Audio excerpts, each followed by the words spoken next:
In this section, we're going to look at division by polynomials. First, let's talk about division by a monomial.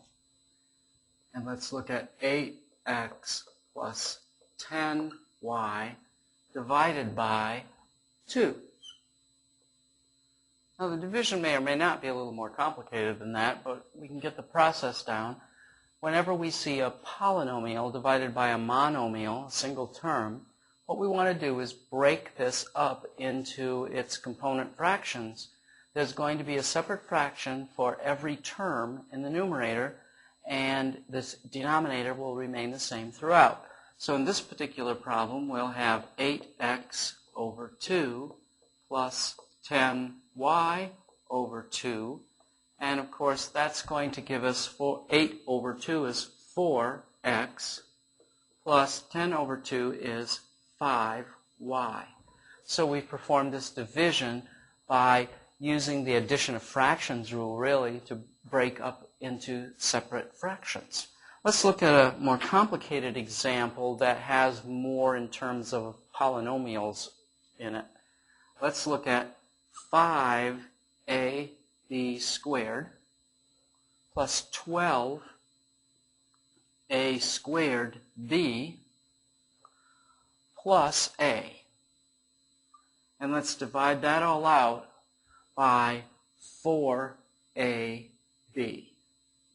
So we could look at the terms in the top and see that there's 1, 2, 3 terms. So we're going to have to write 3 separate fractions.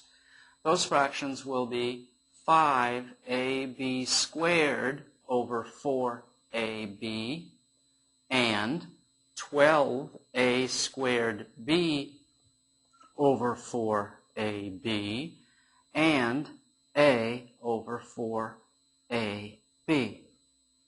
Our remaining duty is to reduce each of the 3 separate fractions to lowest terms. We can reduce by a there.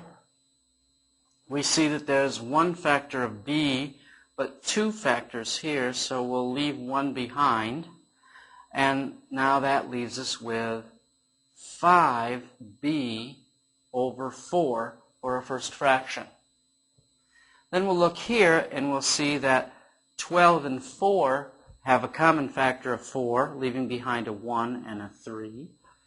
A and a squared have a common factor, leaving an a behind in the numerator. And the b's will take each other out of the problem. We can ignore those factors. That leaves us with just 3a. Now we look here and we see that there's only a common factor of a, and that will leave behind a 1. So our final fraction reduces to 1 over 4b. When we use this technique of splitting into separate fractions and reducing, we often have to put up with the fact that we have some variables in denominators as we look across our solution. But this process will lead us to this sort of solution.